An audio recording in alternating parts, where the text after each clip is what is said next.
There we have it. There, and it's in your notes on the page there. This provides you with a basic division of Genesis 1 to 11. And in this session we'll just look at the first two, Genesis 1 to chapter 3. Oops. We'll stay there. Now, it's on page 44 of your notes. And I don't know whether you'll manage to bring a Bible with you. Yes, good on you. Blessed are you for bringing a Bible with you. So we're looking at, and see already, my dear friends, there is a certain amount of interpretation here, because we've divided the text into chapters 1 to 3, and then we're going to have a look at 4, and then we're going to have a look later on at the account of Noah and the flood. Just to check our thing, we're looking at Genesis 1 to 3, and the next session will be 4 to 11. That's already making a division, that's already an interpretation. Alright? And when you look at Genesis 1 to 3, you will see that as I divide up the text into two main blocks, I already make an interpretation which disagrees with the medieval division. Because I go from following, see, most modern Western commentators, I go from chapter 1, verse 1, through to chapter 2, verse 4a. Sorry about that, but that's the legacy of those jolly English and others in the Middle Ages, because in chapter 2, verse 4a, you see, it says, "These are the generations of the heavens and the earth when they were created." And according to modern commentators, they say that makes a nice little conclusion to the way it begins when God created the heavens and the earth in Genesis 1 verse 1.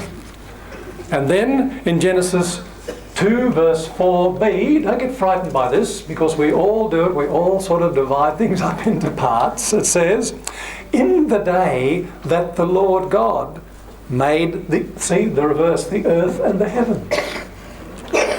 And according to modern Western scholarship, those wicked Westerners, what you have is the beginning of another account of creation, you see. And this recognition by people led to quite a change, a major change in our appreciation of the Bible and the accounts of creation. Because people came to the conviction that what you have in chapters 1 to 3 of Genesis are two quite distinct accounts of creation. And the conclusion was, for modern scholarship, see, they can't be historical. They're not telling you the actual history of creation. They're Torah. And Torah is that word that, as Mary said, can mean instruction, teaching, catechesis. It can mean a law code. It can mean a law text. That is, thou shalt love the Lord your God with all your heart and all your soul, is a little Torah. A big Torah is the whole of the Pentateuch. It is God's teaching, instruction, by telling you a story in which there are particular instructions or law codes. So I hope that you're happy to join with me and most modern Western scholarship. You may disagree, please feel free to disagree, but in Genesis 1 to 3 you have two distinct accounts of creation. And you'll notice that one in chapter 2 verse 4b, it has another term for God. Genesis 1 says God, God, God. In Hebrew, Elohim. When you get to chapter 2 verse 4b, it says Lord God. That's Yahweh, Yahweh, Yahweh. And of course that, you see, made people think. They said, what's going on behind the text, the world that produced this text? And they said two distinct authors from probably different walks of life, different times even in ancient Israel. And they were quite aware, as they put these two distinct accounts together, they were not giving you a history of creation, they were giving you two Torahs, two catecheses, instructions, theologies of creation. And to sum them up very generally, we'll have a look in Genesis 1 to that division point at 2 verse 4a that presents creation as perfect order. A dynamic, perfect order in which all the parts relate together because God made it so. The second creation account in Genesis 2 verse 4b through to the end of chapter 3 tells you of disorder in creation. And who's to blame? You and me. Well, look, I'm prepared to take the blame. And that raised another question, you see. Who is Adam? Who is Eve? And see, from our context as modern Western people reading the text, we came to the conviction, the general conclusion, it's not history, it's what we call myth. And myth is a very important Greek category. It's a storytelling way of doing theology and philosophy. And so in that culture, instead of writing an essay, we would tend to write a learned essay now, or you would have a debate or a dialogue as the Greeks developed. What you did is you told a story. And so you tell a story about you and me by telling, and it's a story about all humanity, so you tell a story about the beginnings, because telling a story about the beginnings covers all humanity. So whether you like it or not, I hope you do like it, you are Adam, you are Eve. I am Adam, I am Eve. They're very clever in the way they do this. And they'll shift between these various male and female portraits to make various points. Remember, they were consummate, brilliant storytellers, and they never wasted words. After all, think, in the ancient world, when you came to write things down, they didn't have computers, they didn't have fountain pens. Writing in the ancient world was time-consuming, costly, and laborious. You either wrote on vellum or papyrus, which was a parchment that came from the Nile River, or you wrote on soft clay tablets, as they did in Babylon, because it's largely mud flats. And they had an ancient photocopying service. They're very smart people. That is, you see, you would write your text on a piece of tin, indent the tin with cuneiform, the ancient script. You'd roll it over a cylinder piece of wood. Okay, then you'd get your clay tablets out, soft clay tablets, 20 copies of the Emperor's latest decree. You put it out in the sun to dry, go and have a few beers with your mates. Put it on the horses, which is the postal service, and out it went to the satraps, the provinces of Persia or Babylon. An ancient photocopying service have found various copies of these documents. So in their own way, technologically, in their own culture, they were just as smart, just as modern, and they thought of themselves as that way, as we like to think we are now. But of course, it was different. Having said that, now let's have a look at Genesis 1. And if you want to ask any questions at any time, please feel free.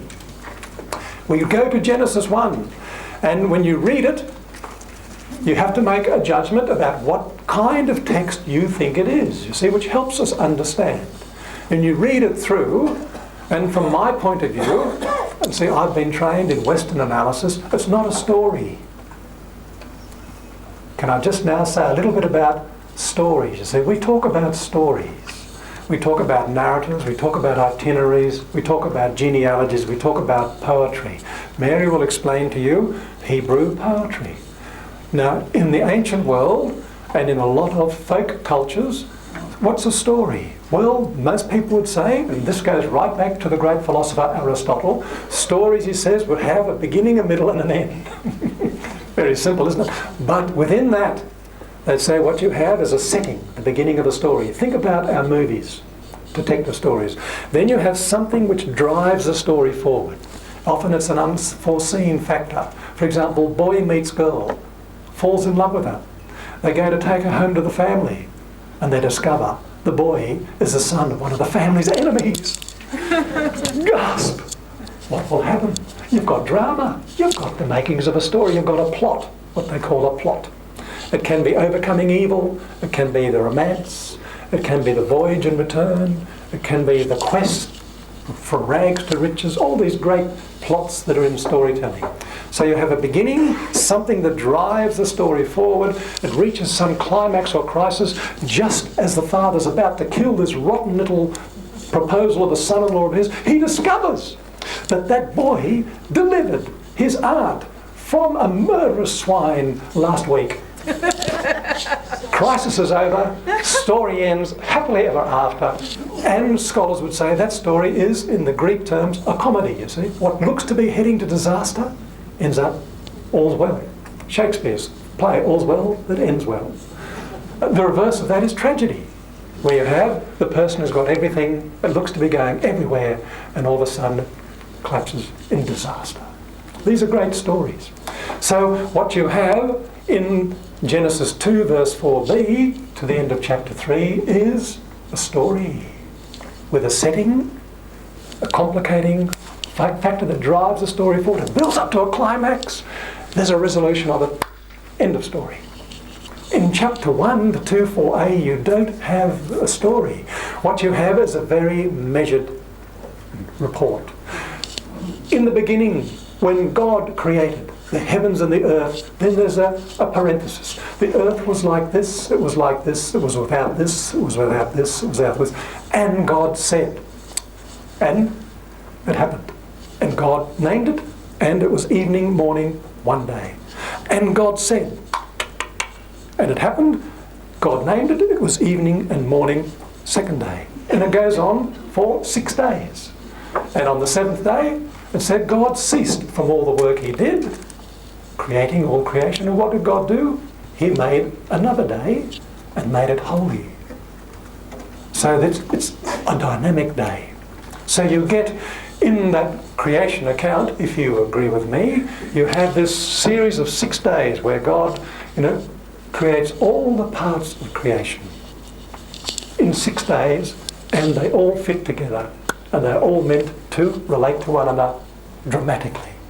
And it's very cleverly arranged. You can read my middle notes there. You have the great big picture. You have heavens, earth, separation of earth from seas. Okay? Then you have dry land.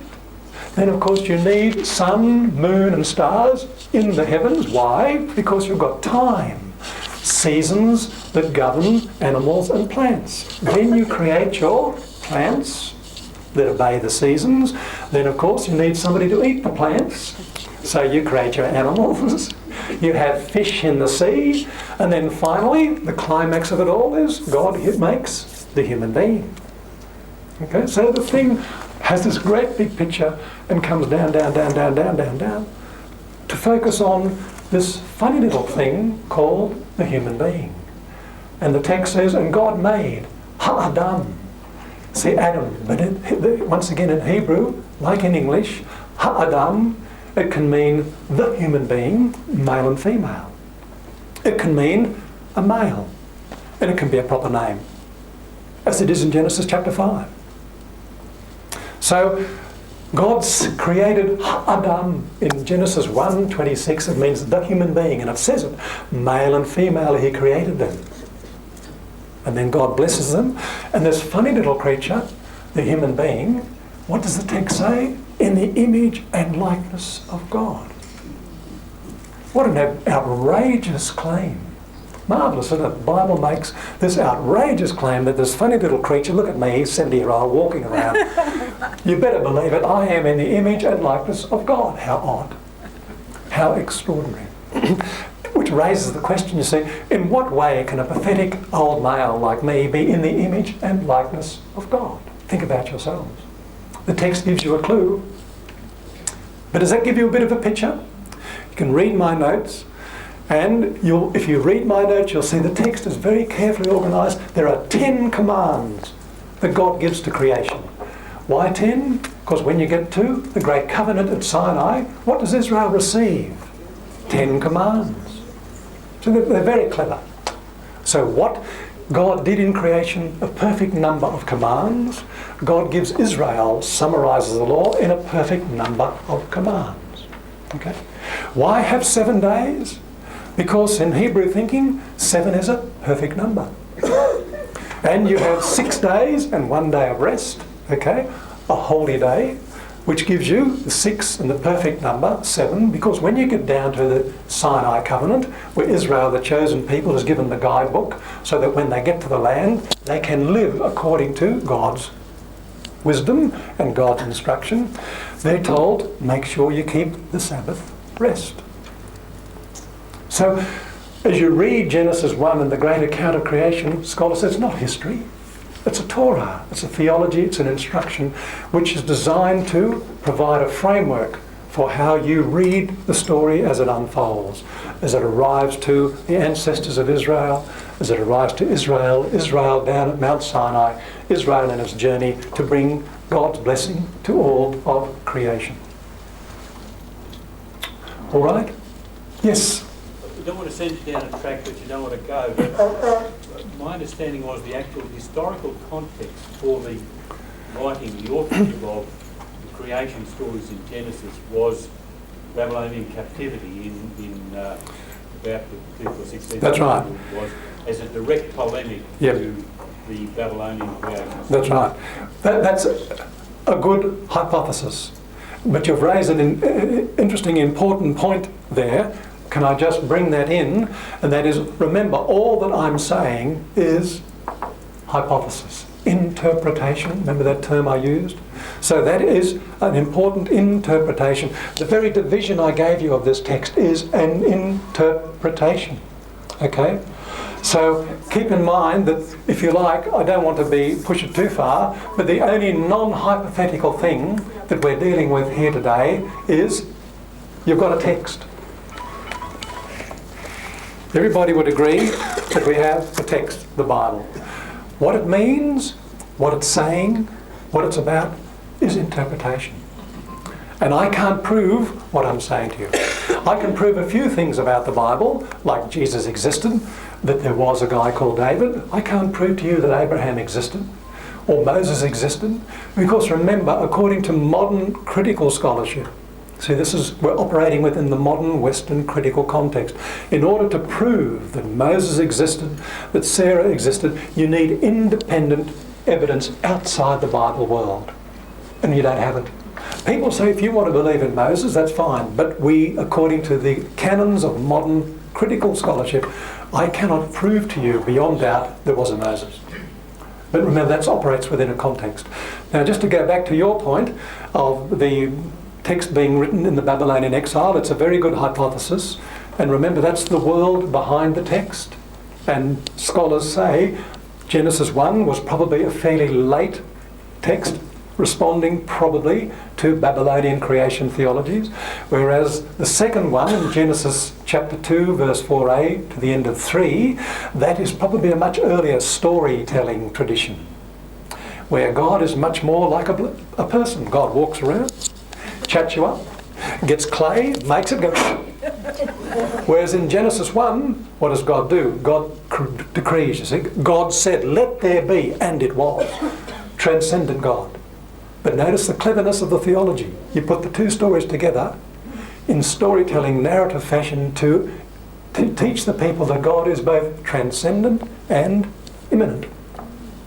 God can be in the heavens, and God can be down talking to Adam and Eve in the garden, blowing into their nostrils. That's this one God. Amazing, isn't it? Remember, that's a culture, Israelite culture, that was able to do that. We tend not to do that so much within our culture now. But in their culture, we judged, they felt they could do it. Now there was another question. Mark, it's more a comment, subtext of what you're saying. So the Bible is to be treated like a classic, and it's not so much the answers, but the questions that they are asking us. And I think you referred to that before. And yes. Oh yes, it's a dialogue. I think the Bible provides some answers and challenges. It raises, if you like, in some ways it raises as many questions as it provides answers. I mean, you know, for example, it claims, I can't prove it, you believe it, it claims that there is one God. But just who is this God? What is this God's relationship to humanity, to me? Well, once again, that raises questions. And Israel wrestled with the questions of what's God's relationship to me? What is the nature of this God? And I think, as Mary suggested, there are key terms they developed, like God's steadfast love, God's righteousness, God's justice, God's love. Okay? And they have various images of God. And they provide some answer, but they don't provide everything. How can you? How can I describe you accurately, completely? See? To claim that I can describe another person completely accurately is lunacy or arrogance, because I can't see the future. In order to describe you or any of you adequately, I would have to stand outside your whole life to have access to every moment of your life, every context in which you operated before I can hope to ever describe you fully. No human being can do it. Thank God. The only one who can do it is God. See, God loves even the devil. Hates the sin, but loves the devil. If God didn't love the devil would just disappear. If God wasn't loving me every minute, I just would not be here. So the fascinating thing is God loves the devil for all eternity. God's a sucker for love, you see. All right, so to come back to Genesis 1, that's just a bit of a run through Genesis 1, and you can have a look at my notes there, which just fills it out a little bit. Can I just suggest to you, and I make a comment on this, in what way are you, wonderful people, the image and likeness of God? See, the text doesn't say it's because you look like God, although people debate this. Judge it within the context. Within the context, to be in the image of likeness of God is to do as God does. And in Genesis 1, God rules over creation wisely, blesses it, promotes it, keeps it in good order. So, presumably within that context, and it is limited, the human being in the image of likeness of God is meant to be the God's viceroy over creation, and to rule it, promote it as God does. And God blesses the human being and says, rule over creation. Uses a couple of tough Hebrew words. Subdue it, that means stop any violence. Okay, rule it, and it will flourish. And what does the human being do, of course? Well, we'll go on to the next story. Yes? Now, you said I was Adam. Yes. In that case, I reckon the Garden of Eden was about a 2-acre lot, because I could not tend it with these 2 hands as my only help. Fair enough. But remember, it's a story. No, it's true. Yeah. Oh, well, where is the Garden of Eden? See, now, the Garden of Eden, what is it? See, once again, in myth, you don't identify these things because the myth is very symbolic. The garden is meant to symbolise, see, your relationship with God, which is intimate, productive, and in good order. When you're outside the garden, in myth, you see, that symbolises alienation from your proper context. And the whole Bible story is about overcoming alienation from God and from my neighbour, who I see as an enemy. My friend, I read in church. When I read that Genesis, at the end of it, I say, this is the word of the Lord. Right. And I believe that, Yes. or I wouldn't say it. Yes, I believe it's the word of the Lord. So do I. Yep. Well, we're friends. Yes, good. Shall we go on to, yes? Just at this point of proceedings, could you make a comment about our natural anthropomorphic sense of God? We can't avoid it in a way, because we are human beings. And in a way the Bible encourages it by saying we're in the image and likeness of God. So in a sense, God's quite happy to be portrayed in anthropomorphic terms. But of course, there's a limit to it. And every now and then the Bible will challenge us about the limitations. You know, the prophet will get up and say, thus says the Lord, am I a human being? Am I a man? Certainly not like you, Israel. So you have, I think the Bible wrestles with the tension of the human being provides one of the key ways of imagining and thinking and relating to God. But of course, the human being is a creature. And eventually we have to come to realise there's a limitation in using or employing creatures to talk about God. Remember the great tradition in Christianity of the dark night of the soul? That is, these great mystics move beyond any imaginative, any talk about God at all. So that you end up just living with the silence and the emptiness, and somehow God fills the emptiness in a way that I cannot imagine. That's all I can get. But it is one of the great themes, and it's a very strong theme in religions like Hinduism, Buddhism. Shall we go on to these? Yes? You mentioned about 2 stories, 2 creation stories, using 2 names of God, Yes. Yahweh and Elohim. Yeah. I was told that Elohim is the plural name. Is that true? A pronoun. Plural. It's a plural. Plural, yes, it's a plural word. So there's one God. Why is it plural name? It's a particular... It's a particular form of the plural. The basic name for God, the general name for God in Hebrew is El. The general plural is Elim. That's God's. Elohim is a particular form of the plural, and people have not been able to satisfactorily trace its etymology, but we know that the Hebrews adopted that particular plural form to talk about one God, the one God. But when they want to talk about the gods of the nations, generally they'll use Elim. But sometimes, from my reading, they will also use Elohim. So it is a little bit of a mystery. Mary might like to comment on it. A little bit of a mystery precisely why Hebrew scriptures use the word Elohim to talk about the one God, but they do. Normally their word for gods is Elim. Okay? Shall we go on to the second story, which is the story of the man and the woman in the garden? And this is, once again, as I said, it's a story and it's a ripping yarn. The Bible's full of ripping yarns. And it may have come from storytelling culture in ancient Israel. Who knows? I mean, I don't want to go into it, but if you like, we can talk about the great hypotheses, the great theories about how the Bible originated. There are some famous hypotheses that were generated by modern Western scholarship. But remember, the hypotheses, they cannot be proved. Some of you may have heard of this famous source hypothesis, 4 sources. These are great hypotheses, but please don't think they're facts. They are theories. So let's just stay with the text, because we're limited here in our time, and see if we can get an idea of it. Now, as I said, you have here a great story. In Genesis 2:4b to 3:24, it starts, you see, with a setting. In the day that the Lord, notice, in the day. When you read the story, it happens in one day, not 7 days. And so you unfold a drama in one day. So in the day that the Lord God made the heavens and the earth, it has a parenthesis like Genesis 1. It says, when there was no water, there was no field, no sun, there was no human being to till the ground. It said, what did God do? God got some dust and he shaped it into a human being and he breathed into its nostrils and it became a nephesh, a living being. And God took it and planted a whole garden. It's completely different to the first creation account, isn't it? The human being's created first, not last.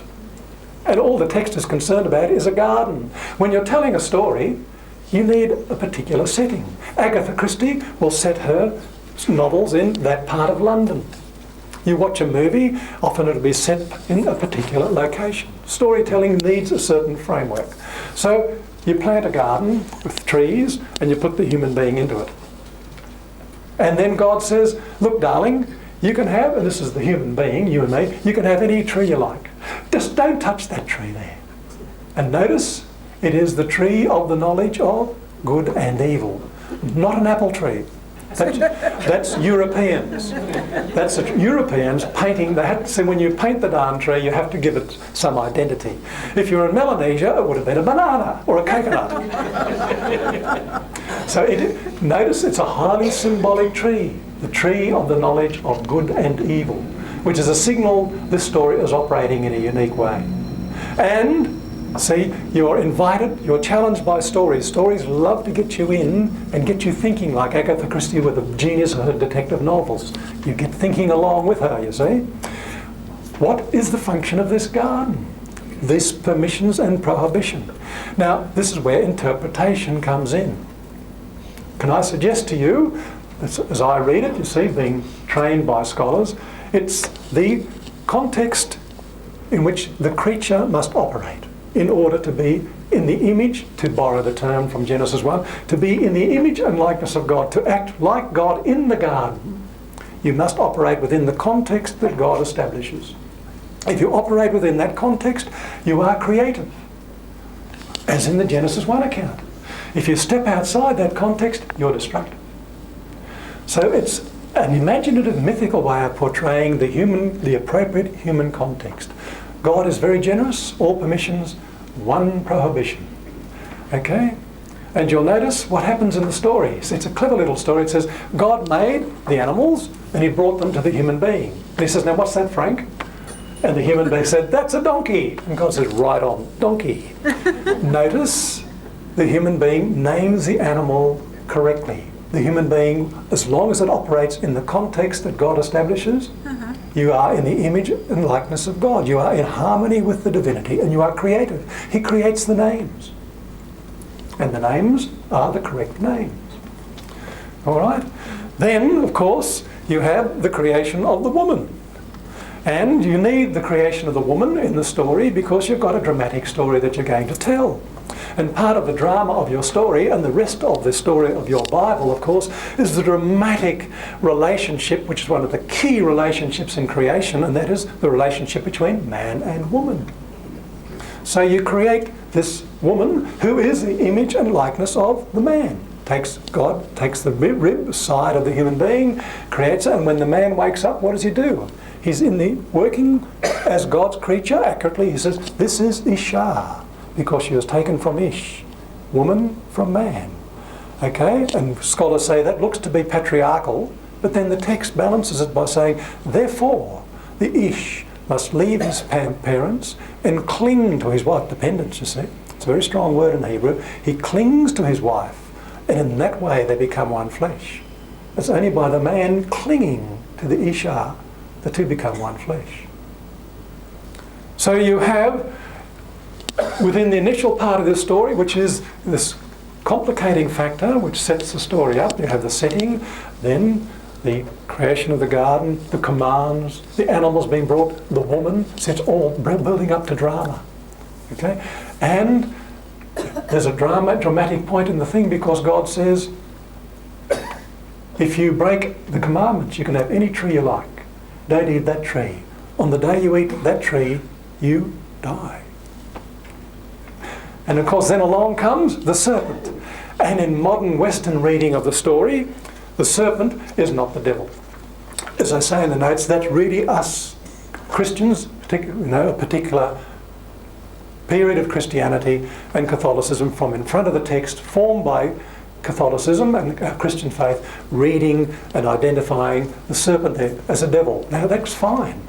But within the story itself, in its Old Testament context, the serpent is not a devil. The text says clearly it was just the smartest creature God had made.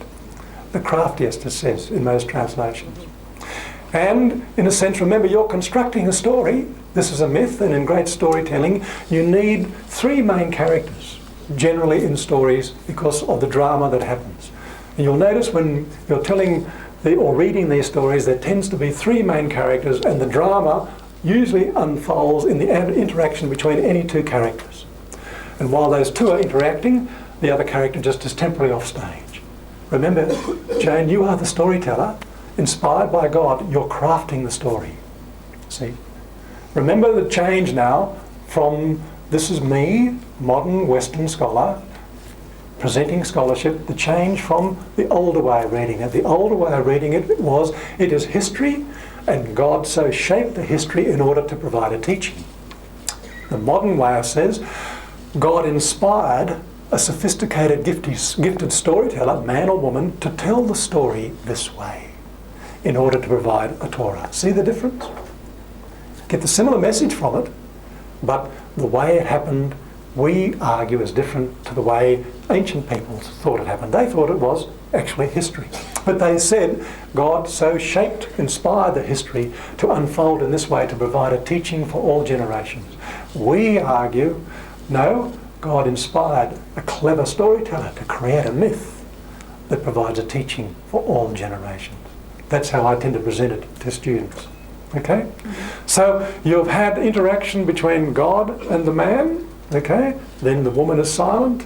Then you bring on the serpent, and you'll notice you have serpent, man, woman. God goes out of the picture. The interaction now happens between serpent and woman.